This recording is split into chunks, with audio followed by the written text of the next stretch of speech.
Good morning, everybody. Welcome to our first Shure Roundtable session. My name is Jack Drury, and today we are going to be asking the question, what is the future of live sound? And when we first came up with this question, we weren't necessarily thinking that it was going to be directly related to the situation we currently find ourselves in with the pandemic, but the reality is I think we're going to end up talking about it quite a lot today.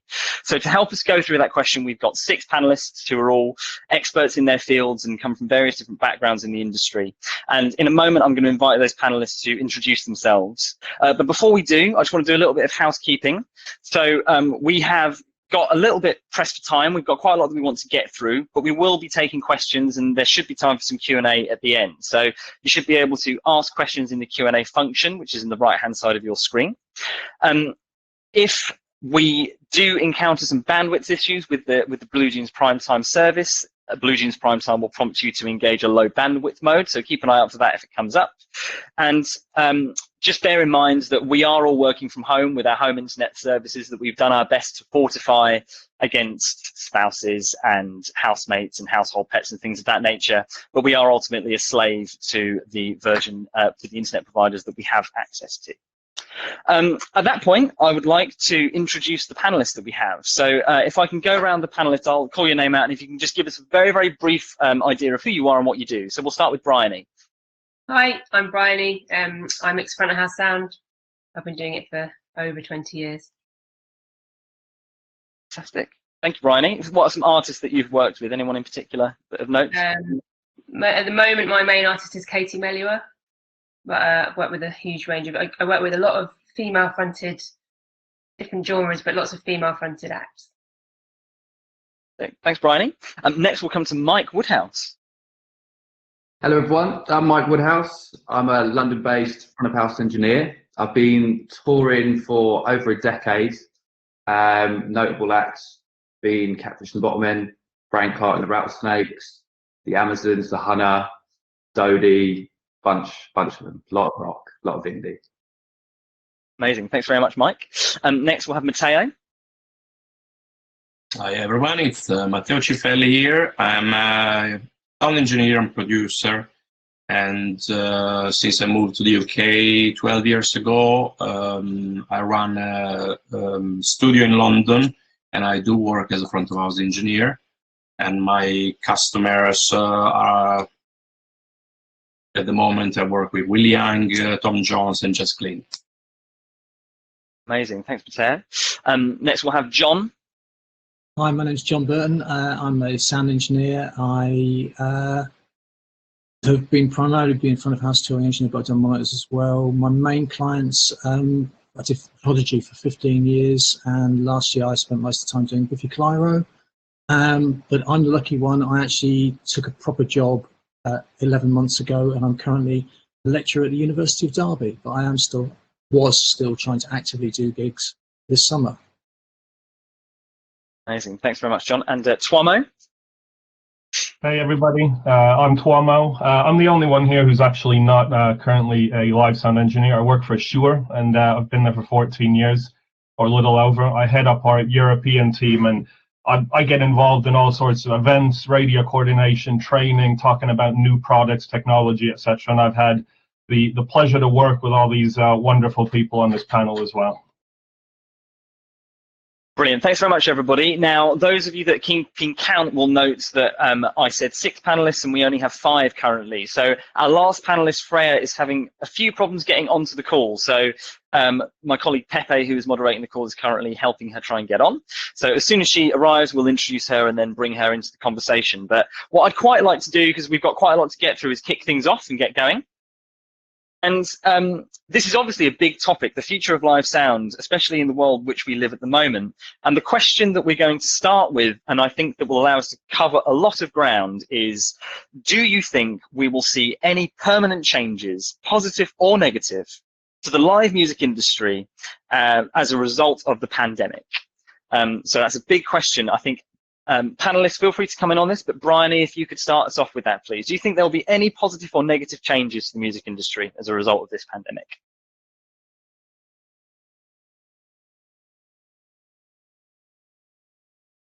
I'll start with this. I think the big one at the moment, which may or may not be permanent, is that worldwide travel is obviously been seriously hampered, and backbone of touring is being able to travel around the world. You know, we've got obviously a very strong industry in the UK, but most of those acts that make that industry up need to get out and go around the world. And if we continue to see this huge scaling back of international air travel, then it's going to be much more difficult for the range of acts to get out there and do that kind of touring. So their reach will be much more limited, and as a result, they might not be able to maintain or see any of the level of success that they need to have, you know, long, good careers.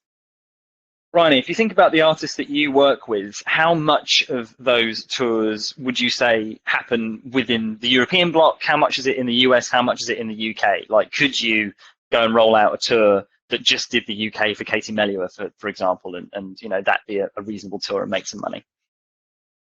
I think maybe once every couple of years you could make it work off the UK, but you know, we do an awful lot around Europe in terms of going out in the summer to all the big festivals, and even not even the big festivals you'd know about, some of the more exclusive events we go to, which, you know, definitely provides a huge backbone to her kind of career. She's certainly very big in Germany and Switzerland and places like that.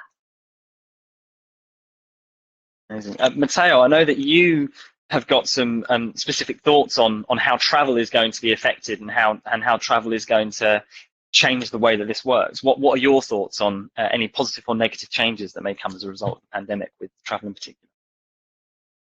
Yeah, I must confess that I have a major concerns about the future, as this pandemic is exactly in the middle of a big financial crisis, and we all know that when these things happens, one of the first businesses that are affected is the music business in general. Apart from that, you know, speaking practical, it's all about the regulation. You know, we are probably entering a phase where, you know, politically they will want to put restrictions. So until we understand how many people we can fit in a venue, it will be difficult to say. Touring-wise, I see the old tour buses with 13, 14 people. I think they will become an issue. Flying commercially will become an issue because for many reasons. I don't think it's about the cost, but probably the aviation is suffering a lot, so there will be many destinations which will be cut. While I see the private flying private, I see it increasing for those artists that can afford it, because it will be probably become practical and convenient to fly the whole crew privately, avoiding those checks which will become necessary at the airport. If you think how the industry is changing in 9/11, before 9/11, we are there again after many years. We are there again, so there will be massive queues. It will become very difficult to fly for a show. So if you can't fly for these shows, there is a lot of conversation at the moment about the topic of what else could you do? If you can't go and fly for live shows, where else are you going to get your content? How are you going to get your artists out there? And I know that there is a particular topic to do with live streaming. In fact, we had a specific question from the TPI magazine for this particular event about, is live streaming going to become something that artists want to do more of? And I know, Mike, you've been working on a lot of live stream type projects outside during this pandemic. So what have your experiences been? That's right. I mean, at the moment we're working with Frank Cartman and the Rattlesnakes on getting a live stream pay-per-view event up and running, which is down at Camden in the Underworld. We're going to set up in the middle and just stream it to the masses. But I think because of this pandemic, that is going to become much more of a normality for a lot of people. I think I'd like to think that we will get out there and gig a lot more after this pandemic, but the reality is I think streaming is going to take hold, and we're really going to have a lot more of these streamed gigs going forward, for sure. Can I ask you a question, Mike, about that in terms of how you feel as a live front of house engineer? because that kind of takes out that element of it, because obviously it might be a live performance, but it's not in a PA for people. So how do you feel as a live sound engineer? You're right. You get fulfillment from that kind of work? It's pretty terrifying, to be honest with you. I mean, what we're working with at the moment is we're essentially becoming broadcast engineers, which is also a whole different, a completely different thing. I mean, on Frank Carter's gig, we're getting the album producer in, so me and him are working together to try and package this up and just make it sound as close to the record, because you don't have the audience, but at the same time you want to keep that live aspect to it, which without an audience is it's very hard to do. But so we're juggling with that at the moment as well, and working out ways of how to make it so it just doesn't seem dull, really. You could argue that live streaming could ostracize a huge cohort of live engineers, because they will just bring in the album production team or something, or broadcast engineer, where that's not your bag, it's not your skill set, so you haven't got experience doing that. So off you go, and here we go, we want to bring this team in. Yeah, exactly. And I think moving forward, there's going to definitely be a prioritization of someone who can do live sound and have some sort of background with streaming, for sure, and broadcast, because it's, like I say, it's just a whole different world. So it's a skill set that I'm going to be learning from scratch as well, which is it's exciting, but it's also extremely daunting. So on that point then, John, I was just about to ask you, because John, I mean, I do think it's a skill that, as a front of house engineer, I've kind of worked on for many years. I've done quite a lot of broadcast over the year, especially, if any of the engineers have done a lot of touring in the States, you do a lot of college radio shows where you kind of roll into a little studio and basically do a few live songs. And that tends to be very much like a streaming type broadcast. So kind of a lot of engineers like myself who've done a lot of that sort of college touring in the States have had a lot of experience of this. And I think it's great, but it doesn't replace a live show. But it's as engineers, we've got to learn a lot more skills. We've got to be on top of it, and we've got to learn how to mix as a broadcast engineer, because it's very different. If you talk to any of the guys at the BBC, if you talk to people like Simon, who does the sound at Glastonbury, it is a different skill set, because you've got to work to a very restricted set of dynamics while still making it exciting, because you hit such bandwidth problems.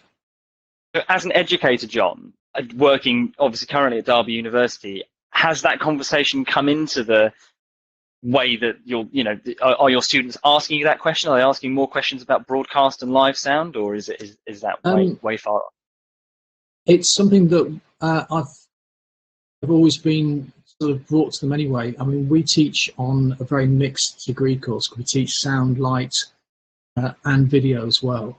So they learn a bit of that. And, I would encourage any young person to learn as many skills as possible, and to learn to multitask, to have many hats. I've had to, in my career, I've been an engineer for 35 years. I've worked in broadcast, I've worked in radio, I've worked in studios, because you can't just rely on live touring, and it's patently painful that you can't be a live sound engineer now for at least, I imagine, 6 months. So we've all got to look around for other things to do, and being a streaming engineer is going to be one of them. I'd like to bring Tuomo in at this point, just from the voice of Shure, and obviously live sound is a massive part of our background as a company. How is this move to live stream affecting us? How is that affecting our strategy and our roadmap? I mean, first, I agree with everybody, especially, what John said about, I don't think you can ever replace a live gig. Funny enough, the last gig I went to before lockdown was Frank Carter and the Rattlesnakes, and the energy of the crowd, seeing the band running around, you just can't replicate that. A stream will never do that. I think streaming's probably here to stay as an additional revenue stream for the artists, up until the moment when we are able to have events with larger audiences where it actually makes it, financially viable to do a show. I think some of the benefits of streaming, actually, if you think about it, I don't know if you all saw recently, the Korean K-pop band BTS did a huge stream. It had, 750,000 viewers around the world, and this was a paid stream. So it generated obviously a lot of income from it. If you think about that generation, for them, they get to watch the show front row seat.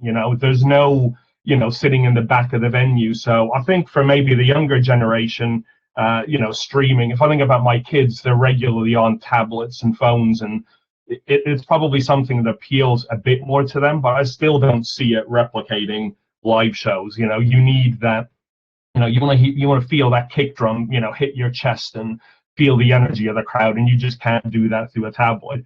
And to answer your question, Jack, how's it affected us? I mean, obviously the impact's been the same. Live events are mostly dead at the time being. So in terms of our activity, it's noticeably slower, but we've seen a huge uptake, obviously, in the streaming, and the trend's kind of been, it started with, I'd say, lesser quality from home, and then we started to see people invest in better equipment because they realize that it's probably there to stay, and we can't rely on our little, HP cameras and video, audio microphones out on top of our screens, that we probably need some better equipment to make it worthwhile for people that are paying for it.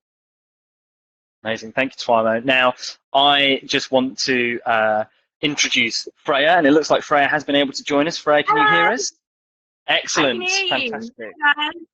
Amazing. The wonders of modern technology, precisely. Freyya, if you would be so kind as to just very briefly introduce yourself and what you do. Cool. So my name is Freyya. I'm a freelance audio engineer in London. I have spent most of my career being a PA system tech, and recently branched out into monitor teching and now monitor engineering. So yeah, me. Amazing. Well, the question we've just been asking, Freyya, is do you think we will see any permanent changes, positive or negative, to the live music industry as a result of the pandemic? And we've had some really interesting thoughts from the panel. But as you've just joined, what are your thoughts? Do you think there will be any permanent positive or negative changes to the music industry? I would kind of hope that there are some permanent positives, to be honest with you. I think that the entire pandemic would kind of hone in things that we were kind of missing in the industry, maybe like job security, perhaps, the way that we travel, the way that our days are put together, and the way that we interact with other people. Like a lot of the stuff I've seen with people kind of trying to get their head around this has been about social interaction and support. And I would kind of hope that if there was one thing we could take away from all of this, it would be that we should support each other a little bit more and check in with each other a little bit more. Amazing. Yeah, I would wholeheartedly agree with that. Completely. Twimo, I know that you have some thoughts to do with the climate change benefits that we've seen as well. Would you be able to share some of the things that you've been looking at, the things that you've been seeing over the pandemic? Yeah, I mean, the thing, I guess it's really hard to try and find anything positive. If you ask what's been positive about this, well, ultimately you'd have to say, well, nothing really. Everyone is out of work and the industry stopped. So it's difficult, if you think of what front of house to, monitor engineers to promoters, tour managers, bus drivers, merch, backline crew, venue staff, whatever you name it, they're out of work currently with very little income. So, I do find it somewhat difficult to try and find positives out of it, but, I do like to try and remain positive. So a lot of people have touched on travel, and, if you think about COVID, I do think it's hopefully a momentary, lapse in the sense of where we don't have events and it goes away and we're able to return to events as soon as possible. But maybe there are things we can learn. John touched on one of them. You can't just rely on being a live sound engineer. You got to own up on your other skills. But you mentioned up the climate change thing, Jack, and that was a discussion that was a major topic, I think, leading up to COVID. But now that we're in the situation we're in, it's kind of taken a back seat. But what everybody else said about travel, I think there's things we can learn from this, because climate change might have taken a back seat right now, but it's really only temporary. And maybe some of the reasons and motivations to adopting better practices now can be applied later as well.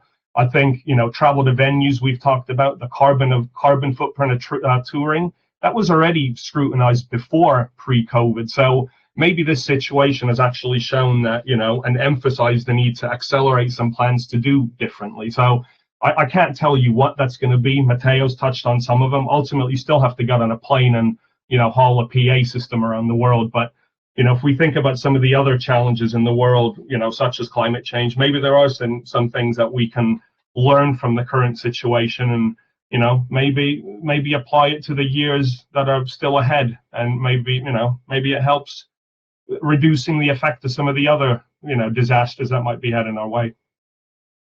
Amazing. Thank you, Tuomo. Oh, go on, Bryony. I was going to say, because it's going to potentially be a lot more expensive to fly, because there'll be less flights happening because of the scale backs on aviation, it might be the bigger artists that are more likely to carry more gear, that are more prolifically worldwide touring. So and they're the people that are taking, like, literally plane loads of equipment and freighting that around the world. Whereas it's the people, the smaller acts doing the short haul hop flights, you know, the Ryanairs and the EasyJets, and just hopping around Europe, that aren't, they're traveling probably in economy.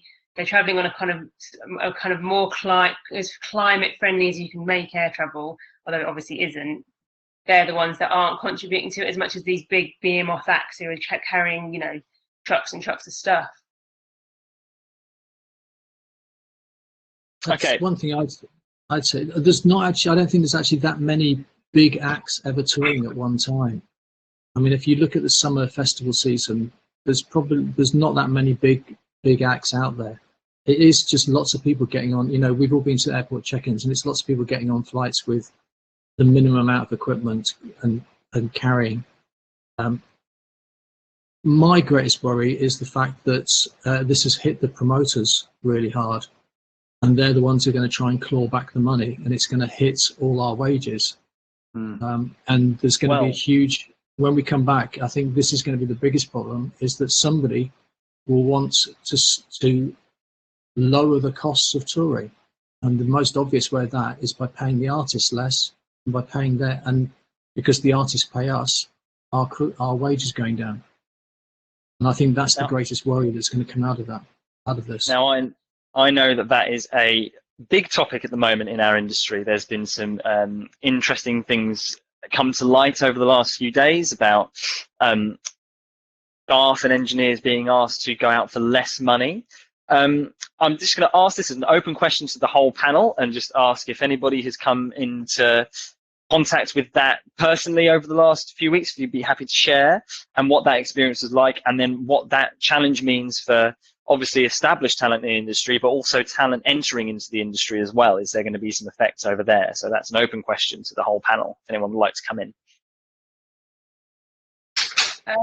I haven't been asked to work for less for the things that I have got coming up, but anecdotally I've heard of people being offered very like way less than half of what you'd call the normal rate for, say, systems work, both lighting and audio. I've heard more than one person say that they've been offered like exceptionally low wages. Interesting. I haven't been asked to work for less, but I'm prepared to that. I think the way to approach this will be, I'm prepared and I will agree for a lower fee only if I see the whole chain getting cheaper. So the thing I don't want to see will be, for example, practically speaking, is have a reduction in my wage and then see the tickets being sold for the same money as they were before, or even more, because that's what I don't want to see. I don't want to see the losses being put on crew and sound companies, while the artist, we never know what the agreement between the artist and the promoter is. But you know, I think if there is a hit to be taken, it should be taken by everyone. Obviously, this is a very contentious subject, but John, as the educator in our panel, there would be a temptation, wouldn't there, for students coming out of university, if these jobs are available for very, very low money, you know, to go and do them? And what is the effect going to be on that side of the market as well? Yeah, I mean, it's, you know, I think we were all young ones, and we all started off, I imagine, I certainly started off by working for nothing, or next to nothing. I think I got paid, you know, I went out on tour for £2 a day once, which even in taking into account inflation was still probably only a tenner, because I wanted the experience. I wanted to work, you know, and you do when you're 18, you want to work. When you're 21, you want to work. And there is, and also you at that age, you think you can do everything. You know, you're utterly convinced that you're the best engineer in the world and you can do the job perfectly. Which, from my experience now, looking back through my career, I couldn't. I wasn't a very good engineer. I didn't know how to do everything, and I certainly was probably worth £10 a day. But there's going to be a huge draw for a lot of companies to use cheaper, what I would call sort of semi-skilled labour, really. People who have come out of university have probably got a degree, but probably haven't got the sort of breadth of experience that you'd expect one of ourselves to have. And they're going to pay them peanuts because they're going to take advantage of the fact that nobody's got any money and people will just go out and work for whatever they can get. And I think it's very worrying. It's the first time in this industry I've heard large conversations about unionising and getting together as a collective, which I think will be a positive, because we've always been very poor at. There's no such thing as a, you know, how do you quantify being a sound engineer? You know, what qualification do you have to need to be a sound engineer? What level of knowledge, which is something I sort of question all the time. You know, how am I qualified to be a sound engineer? Is it just because I've done this many gigs and not being given the sack too often? So I think this is a big debate that's got to be had, really. And also touching on what John said with new talent, I do think more so now than ever, there's going to be a prioritization on multi-role jobs as well. So if you're coming out of university or wherever, you're going to be expected to not only deliver the sound, probably to a fairly low standard because of your lack of experience and for nothing, but you're also going to be expected to tour manage, probably drive the van, unload and become the guitar tech as well. You're going to be expected to do a lot as well. So I think people coming out are going to have to basically just become everything, and they're going to have to realize they're going to have to be like that for a while as well. You're not going to be able to just be a sound engineer coming straight out. Which isn't a bad thing. No, it's not. No. Do you not think that's always been the case to some extent, though? Because I mean, I certainly started doing everything, and that's what carried me up. You know, being that person to go, yeah, I'll drive, I'll mix, I'll tour manage, I'll set the merch up. You know, and I know countless people who pretty much every sound engineer I know has had to tour manage at some point in some shape or form. Yeah, Freyya, from the introduction that you gave us, it sounds like you've recently made that step. You said that you were a systems tech and you've recently come into kind of front of house and monitoring. How the artists that you've worked with in the conversation that we're having now, you know, what kind of conversations are they having? Are you looking at picking up the same work as front of house and monitors, or are you now having to do a little bit of everything again? At the moment, no, I still, as far as I know, still have the role that I started with in January. And there haven't been conversations about that yet. But on that point about maybe taking like a lower wage or anything, I think if you have a good relationship with the management and the artists that you work for, and you can be completely transparent about it, I think that would be, you know, acceptable. And I also think that, you know, depending on your personal circumstances, if you're willing to take that hit and you're all in it together, then great, and more power to you. But I do feel quite strongly that after this, that there might well be people who are asking techs, engineers, artists to work for less money. And I think also as engineers and techs, it's always been quite a grey area as well, about, you know, how much you get paid and why you get paid what you get paid.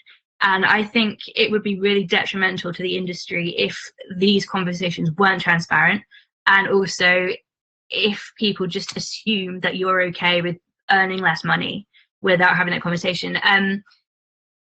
There are, like you guys are just saying, you know, the students who have come straight out of university and stuff, and that's going to be really hard for people. Like, not that long ago, I was that person, and knowing where to start in the industry is an absolute minefield. but then trying to do it for no money is, you know, even worse. How are you supposed to build a career or a place to live or anything like that? But I think it would be hugely detrimental to the industry if everybody went that way. If everyone decided, right, okay, you're all getting less money, and then the people who are trying to get a foot in want to be a part of that too. And I just feel like the way, you know, we wouldn't be able to progress. We would probably just get ourselves, we'd completely plateau, and there wouldn't be any room for improvement. It would just be who can afford it. So yeah, I feel like that would be quite a detrimental attitude to have unless people are willing to have really open conversations.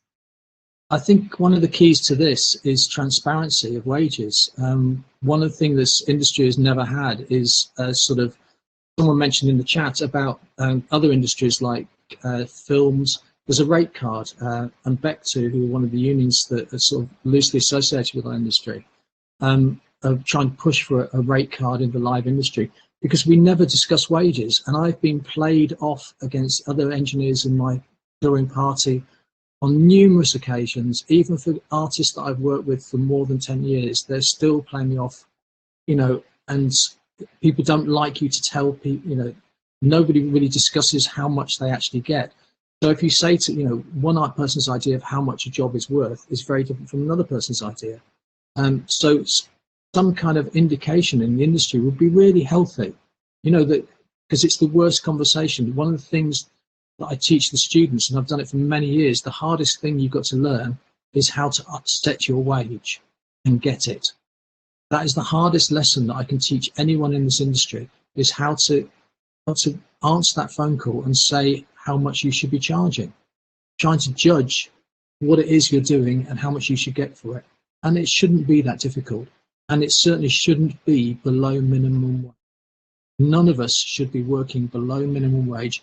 And that gets into the whole subject of hours. And I don't think we've got enough time to discuss how many hours, you know, whole working too many hours thing. We don't, sadly. There's probably some blissful irony there in having time to talk about time. I would like to move on because we have got some other questions. But before I do, this is a big subject. There's been some really interesting answers here. If anyone on the panel wants to come in just as a final parting thought, I'll just give a moment of breathing space. So one thing, Jack, if I can add to all of this is, I think maybe this is a chance to highlight, you know, the actual number of people that are behind putting a production together.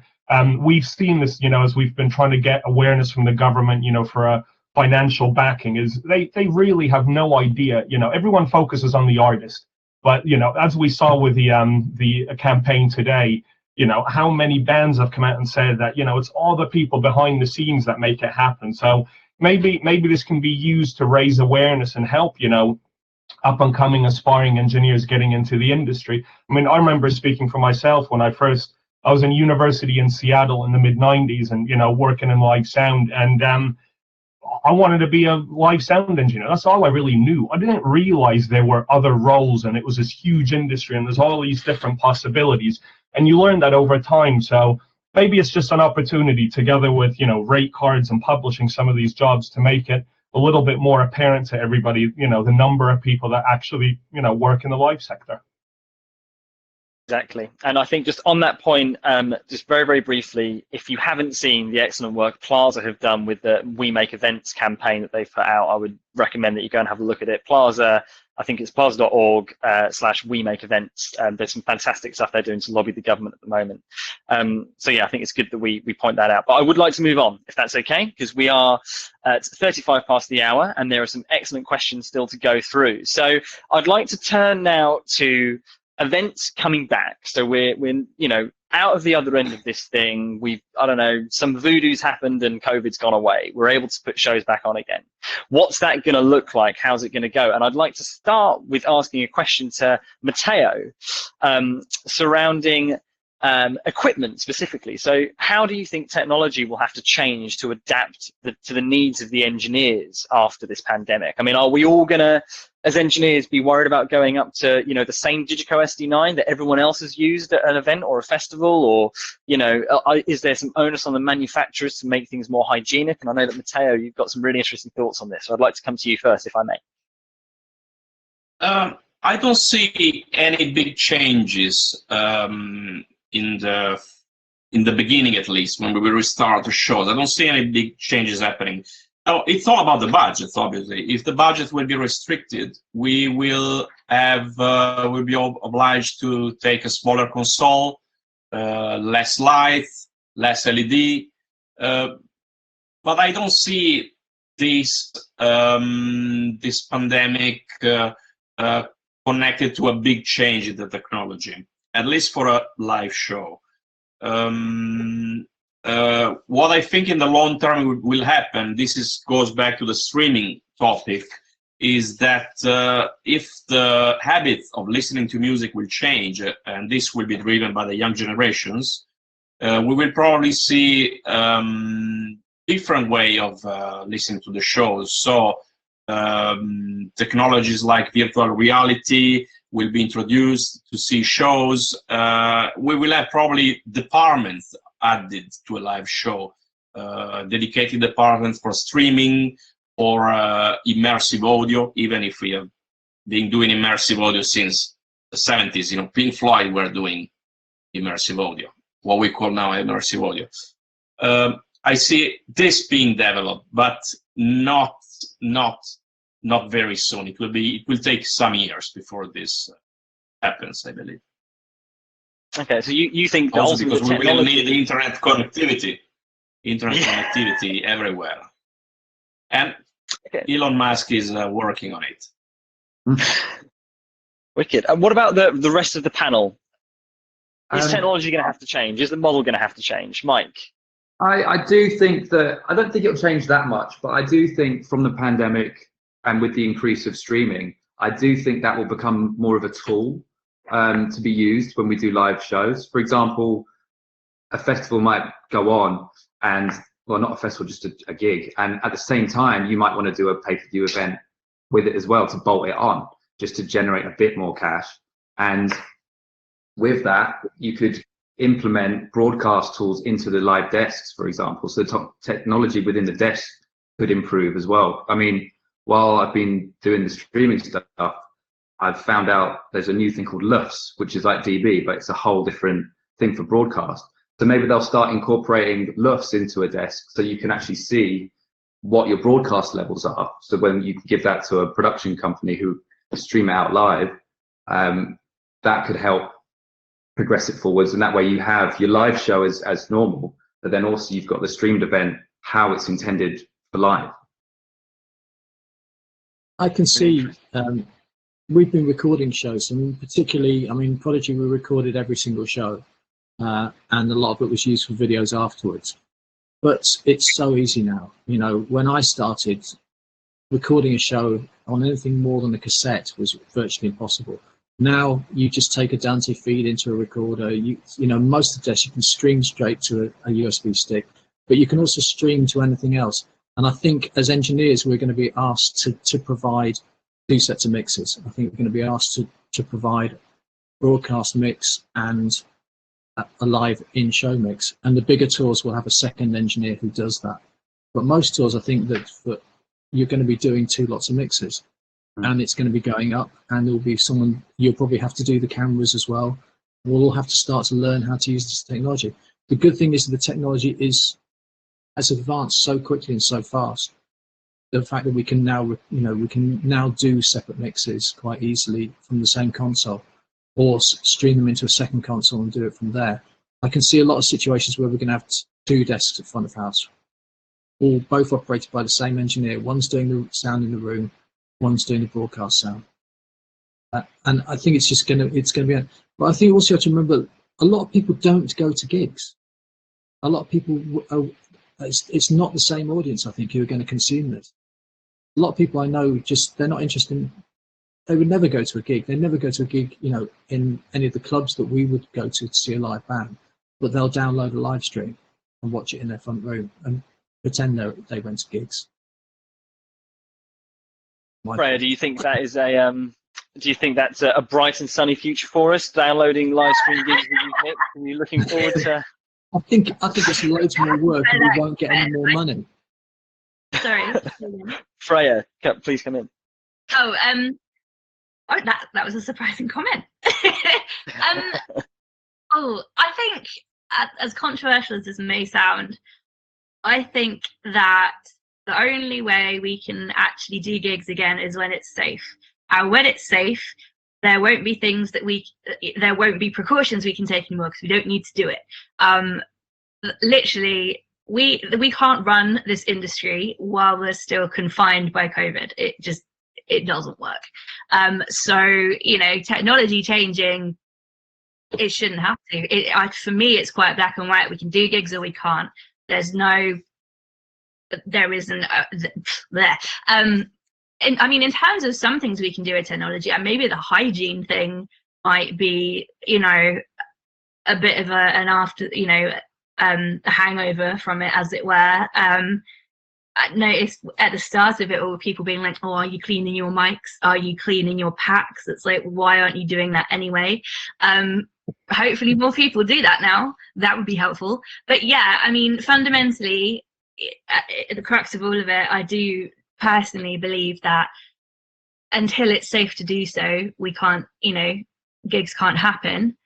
But when they do happen, that makes any sense. Yes, thank you. And Bryony, how do you feel about potentially having to mix front of house and broadcast stream at your next show? Yeah, well, I mean, I was going to concur with John. I've pretty much had to record the last maybe 5 years, or all the shows I've done, and particularly all the rehearsals have all been multi-track. And so it's something that's kind of happening on one. I don't know about mixing a live show and mixing a live stream at the same time. That's going to be, you know, that's having 4 ears instead of 2. So I'm not sure that, you know, but the idea of multi-tracking is kind of just second nature to me now anyway. Okay, right. Well, we're coming to the end of the roundtable session. Just as a parting thought, I do want to put Tuomo on the spot quickly on this particular subject of how technology is going to change. So, as the face of Shure on this particular panel, as the director for Western Europe, can you shed light on perhaps what we are now looking at doing and how we're changing what we do in terms of product? Yeah, I mean, I think it's already been referred to here. Tech is tech, you know, you need that to put on a show. So I don't necessarily see the technology changing, but certainly workflows we've seen change, and I think are going to change. Freyya touched on the point of, you know, sanitization and cleaning of, you know, hygiene, and mics, unfortunately, are probably, you know, the most touched and spat on and abused devices, you know, of all of the technology. So, you know, if we kind of look at what's been going on in mainland Europe, they've slowly started events, albeit at smaller capacities. You know, pick a country and the, you know, capacity limits differ. But there are instances where microphones aren't being shared. You know, we get requested all the time about suggestions on how do you properly clean microphones. And the one thing I guess we can't do is say, well, do this and you absolutely prevent coronavirus. You know, you can't do that, but we can certainly advise on how to best clean microphones, and, you know, what materials and chemicals are good and what are bad. And there's actually right now a huge effort underway where we have over 300 different products that are being individually tested with different chemicals, you know, from bleach to isopropyl alcohol. UV technology's been talked a lot. So over the coming weeks, I think everybody can expect some pretty comprehensive information to come out, because I think the reality is, you know, some people will definitely expect that to be the case. When shows are able to resume, there'll have to be hygiene and sanitization practices in place. Over time, it'll probably slowly disappear as everybody gets more comfortable with returning to, you know, whatever the new normal might look like. But for the foreseeable future, I think sanitization and hygiene are going to be a major topic. Amazing. Thank you, Tuomo. Okay, that kind of brings the roundtable session of this and the questions that I've got to a close. We've got plenty of questions in the Q&A. 19 questions in the Q&A, in fact, so I don't think I'm going to be able to get through all of them, but there are some corkers in there. Please do keep dropping them in, though, because we will, I think if the panelists are happy, we could run over the 12 p.m. time allotted if you would. I'm seeing nodding faces. Excellent. So we have a little bit of leeway to get some stuff done. I think it'd be good to get through a few of these. The first one that I want to ask is, I think this was just an anonymous asker. Well, that's hard to say. An open question to the whole panel. I'm not going to direct anyone to answer this in particular. How can we help the survival of the live music industry infrastructure? For example, venues closing down.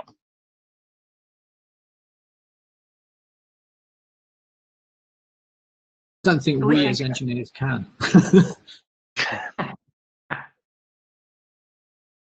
I'd add that's probably why these, the campaigns for the government are so important, is that the longer, the situation remains as is, and there's no real guidance on dates and when we can open and how we can open.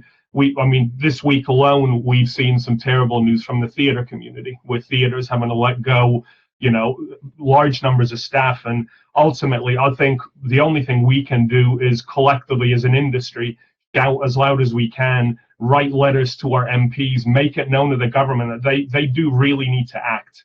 And maybe, like I said earlier, I think this whole industry, most people don't understand what goes, what all happens behind the scenes to put an event together. So hopefully it raises the profile of, the important jobs that everybody has when it comes to putting events together. But ultimately, it's government financial backing that the sector needs.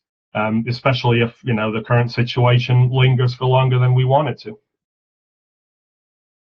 Amazing, thank you, Tuomo. Any other thoughts on that? Anything else we can do in our industry to support the industry, or do you think that it is on government? Is it our job to just lobby the government and get on with it? I think that somebody just asking the questions about our as crew, our attitude to working while sick, and there is definitely a kind of prevalence of people just powering on through. I've been at gigs where the drummer's been so well, he's had a sick bucket by his kit, and people just have this, that you just got to keep working. And I think collectively we need to, it's back to the unionisation thing a little bit, but collectively we need to have a discussion about how we can't do that anymore. Certainly while this is as prevalent as it is, because you being sick isn't just you being sick anymore. It's always, obviously, you get flu and then a bus gets flu, that's a nightmare, but this is a bit more serious than that. So yeah, there's definitely a conversation to be had about art, about crew's ability and attitude about powering through against all the odds and wearing that as a badge of honour. So this was the question I was going to come to next, actually, just to shout out Beth O'Leary, who asked it, and it's exactly as Bryony has put it. Do you think our attitudes to working while sick will change? And it was a badge of honour. Any other thoughts on that in the panel? I think that's a really good question to ask. I think there's been a whole attitude in our industry that the rules of employment don't apply to us, in that we're not allowed to complain about hours, we're not allowed to be sick. We in theory have no protection rights against being sacked or anything like that. I think as an industry we've got to come together, and I'm kind of beating a union drum really, and point out that we're the same as any other employee. We have employment rights. Like that, are we the only industry where it's that loose anymore, do you think? I think we must be one of the last ones where it's that loose, because the whole building industry has been brought up. And there's lots of things that should apply to our industry that aren't applied. I don't want to go into too much detail about CDM and things like that, but we've got to kind of start acting a bit more grown up, really, as an industry, and looking after each other, I think, and looking after each other's rights, really. I don't know what anyone else feels about that. No. Any further thoughts on the panel? Yeah, that needs to happen. I think big it's time. a very difficult, very, very complicated thing to discuss. As we are working in the music industry means that we are free. We have to consider our job as entrepreneur most of the time. In my whole career, I've been doing this job for more than 30 years. I've been growing up without thinking that there would have been any help by government. I've never thought there would have been a pandemic. So we certainly could have more rights and be protected more, but at the same time, we don't have to forget about the benefits that our job has. It's a very, very complicated thing to discuss this. I don't think it's the fact that we want more rights. We should just recognise that the rights that exist and the laws that exist apply to us the same as any other industry. And I think musicians, bands have got to see themselves as employers. You know, when they pay our wage, they've got to take on the responsibility of employment, which they very rarely do. And in that way, they've got to look after our health as well. And this goes from, you know, companies up to, you know, the whole level, the whole industry, really. Okay, thank you for your thoughts on that. That was a really interesting discussion. I'd like to move on because there's plenty of questions that are still coming in. Lots to do with, you know, kind of venues and the industry and education and things. So I'm gonna pick up on this one from Elliot McFarlane. Actually, I think this is a really interesting one based on education. So, do you think that this point in time may put people off going into the live sector? People around 18, where they start to choose their path to university, will it be more tempting to choose a career where there is more demand and stability? I think if you want to work in live events, it's a passion and a vocation. It doesn't matter. When you're 18, you're not thinking about the career, you just want to be out there doing it. I know certainly that was what it was for me. And wild horses wouldn't have stopped me. And if I'd have had to get a job on the side doing something boring in order to facilitate doing live events, I'd have done that. Yeah, Mike, I saw you nodding away there. That certainly does ring true there, because without the hunger, this job just will not work for you. You need to have that fire and passion to go out and tour in the grottiest of venues, which actually hopefully might change because of this pandemic. Maybe we'll actually have nice venues backstage and you can actually shout out the foot of athlete's foot or something like that. We can only dream, Mike.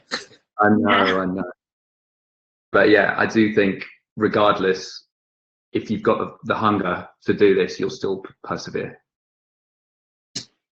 Matteo, does that ring true for you when you got into this industry? Was it the passion that drove you, or was it, you mentioned entrepreneurship earlier, was there an element of that as well? It's still the passion. Obviously, this is a job you do only if you have passion, because it's not an easy job. I think that for the young people that want to start working in the music industry, I think the most important thing is you need the passion, but you also need to be able to focus on where this industry is going. For example, in this last couple of months, like everyone else, I've been looking for alternatives there are no live shows, so I've been looking for studio work, where, you know, I grew up in a studio. I'm a studio engineer, and I've realized that studio work has disappeared, at least in the form of a freelance paid job. While there are many positions open, for example, in the gaming industry, where they look for a senior gaming sound designer, which I don't know what it means. You know, I'm a sound designer. I know how to do it, but I have zero experience in gaming, for example. So I will suggest the young generation to try to focus on where the industry goes. And for example, gaming is one of those. I also want to touch on that gaming industry bit as well, actually. I mean, there's definitely way more stuff going on in the gaming industry at the moment. I mean, Fortnite, for example, they just streamed a gig with Travis Scott. So that was just merging two completely different worlds together. And that was a full live stream online, people playing the game while, you know, shooting each other or whatever. But that's reaching an audience that may not have even heard of Travis Scott before. So that's potentially a positive as well, moving forward. Really interesting. Freyya, what have you been... I go back, Jack, to what I said earlier. You know, remember when I was getting into this industry, you didn't really know what all was out there. You know, you have a pretty limited view of what the actual jobs in this industry are. So I wouldn't just look at, you know, live sound. You know, gaming is an excellent one. You know, you can be a sound engineer in gaming. I know plenty of people that actually record sound and audio for video games. So there's a ton of different career paths. But it is ultimately about passion. I remember being told, I think it was about 18, somebody said, you can't make a career in music. And I remember that stuck with me. And I do like to look back at it now. And so I did prove you wrong in the end. But it is passion at the end of the day. If you want to do it, you'll be successful, I think.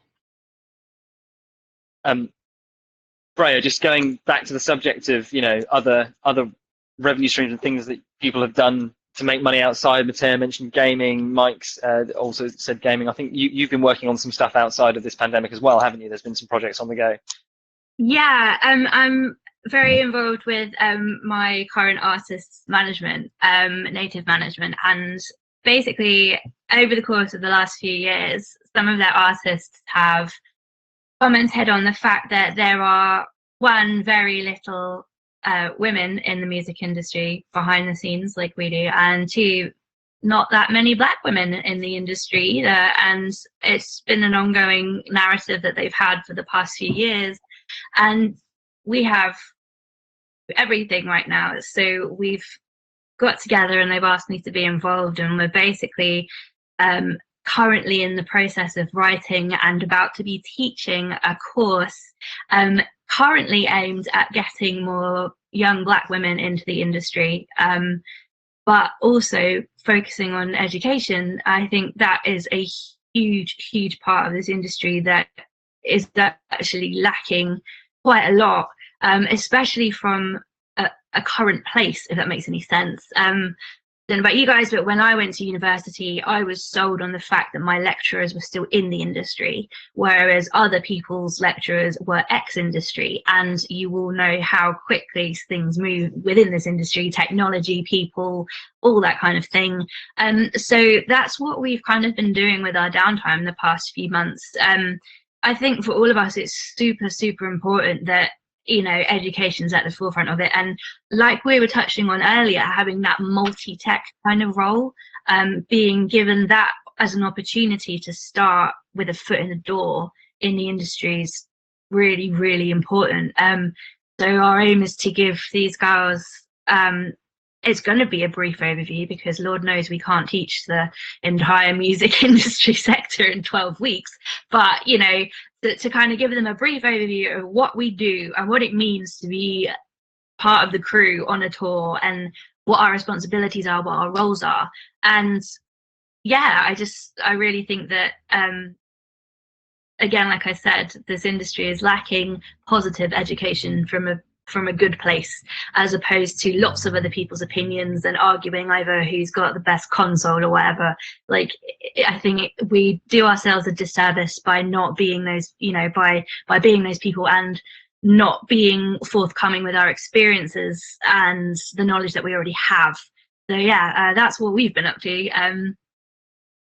Yeah. So that touches on a question that's come in from an anonymous asker, and I'm just going to take the opportunity to ask it now. And the question is, what advice would you give to a young woman wanting to get into the industry? Do it. Do it. And unless, you know, try not to be clouded by everyone else's experiences, because just because somebody else has had an experience does not mean that you're going to have the same one. And coming into it with a virtual chip on your shoulder about being a woman already won't do yourself any favors either. If there are things that you're going through that are wrong, there are people around you who will support you. All of us will support you. You don't get, you know, you don't get this far in the industry without, you know, rubbing someone up the wrong way, as it were. But I think that there are enough good people in this industry who are willing, like I said earlier on, to share their experiences and to share their knowledge, where you're in a good place. Amazing, thank you. I'll leave that open for anyone else on the panel to come in on if they want to do so. I was going to say, just plow on. Don't, you know, the fact that you're a woman shouldn't come into it. You just plow on. There's, like Freyya was saying, there's lots of women out there. Ironically, I would say that the most negative experiences I've had in the music industry have been from other women. Unfortunately, I've had far more acceptance and warmth and welcome from my male colleagues than I have from I guess because when women are in the minority, they become very protective. But if you can just, I think that thing Freyya said about not having a chip on your shoulder about being a woman is really important. You just get on with it. And yes, you will find, you know, there will be moments where it comes up, but in general, just get on, because it's you know, look at us, it's open there. There's a world out there It doesn't matter if you're a man or a woman. From my point of view, just please come and do degree courses, and let's have more women in the industry, because it's so much better being touring with a more balanced gender set on the tour. It's just more fun, it's more interesting, it's just better. So we need a lot more women to join the industry. Anything I can do to help that, I will try and do. It'd be great to have more female students, and it'd be great to have more students from different ethnic backgrounds coming as well into degree courses. And I definitely got an agenda to try and push that at Derby. How much I can do is difficult, but yeah, it'd be great to see more people, just a wide variety of people in the industry. Okay, well, thanks everybody for your answers. That's been a fantastic session. We are at 12 o'clock. There is one question that I think I'm going to finish on. So I will ask the question and I'm going to come round to the panel members individually to answer it. And it's a bit more of a positive note. So the question is, what are the panel looking forward to? It's an anonymous asker. I seem to have real problems saying the word anonymous. I don't know why. What are the panel looking forward to? Bryony, what are you looking forward to? Standing in a room or a big field with as many thousand people as can get in it and turning out really loud. That's an incredible answer. Thank you. Mike, what are you looking forward to? I just can't wait to rip everyone's faces off with live sound again. It's going to be great. Can't wait. But also, just going back to traveling and seeing the world and just being cultural. You know, just being locked down for this long really makes you appreciate what we once had, and I can't wait to go back to that. Amazing, thank you. Freyya, what are you looking forward to? Okay, so you know that bit where it's been a long tour and you're in the middle of a field somewhere and it's hot and it's sunny and you're on the stage and there's dust and there's subs everywhere and all you can hear is side fill, and then you kind of look around your crew and you look around your band and you're like, yeah, this rocks. I miss that, and I'm looking forward to that. Astonishing. Matteo, what are you looking forward to? Oh, I have so much new software to test. I get bored of doing it. So just testing more software. I just hope that this pandemic will bring something positive socially, especially socially. You know, we all want to go back to work as soon as possible. We know that it's going to be different, but I hope that this will change things for good. That's what I really hope. Amazing, thank you. John, what are you looking forward to?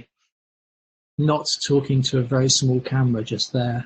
I'm listening to people on tiny little speakers here for most of my conversation with the general public, and going back and just getting the chance to feel bass. I don't want to hear bass, I want to feel bass. Yeah. Sub bass. Proper sub bass. That's what I miss. My God. And then finally, Twimo, what are you looking forward to? Well, I never thought I'd say I miss hotels and, airports and travel, but I do, and I miss human interaction. John's nailed it. I'm tired of blue jeans and Zoom and whatever it is, I want to see people, and everything what you guys have said sums it up, I want to go to a gig. I want to see beer thrown into the air. I want to hear the, kick drum hit my chest. I just want to see people. I want things to get back to normal. And I do think, I hope we learn something from this. We take some positives, and above all, I just want to see everybody, back at work and earning the income they deserve. Amazing. Well, and if I may be permitted to slide an answer into here myself, is something that I'm looking forward to. I'm lucky enough to have met pretty much everybody on this panel apart from yourself, Freyya, and I'm looking forward to seeing all of you again, hopefully very soon, and then meeting you, Freyya, in person at somewhere out there in the world. This has been an immense pleasure. Thank you so much to our panelists, Bryony, Mike, Freyya, Matteo, Twimo, and John, for taking the time to do this today. I think it's been a really interesting discussion. Some really interesting points made. We will be back. We are planning to run more of these. The next one that we are going to do will be a session focused on the theatre industry. So keep an eye out for that. We're still working on the dates and the panelists for that one. If you do have any feedback, do please get in touch. There's details on the website of how to do so. But for the time being, I think I'm going to draw this session to a close. So goodbye from all of us on the panel. Well, it's like question time, this, isn't it? Goodbye from the panel. We want to wave goodbye, and I will stop the broadcast. Excellent. Thanks, everybody. Bye-bye. Take care, everyone.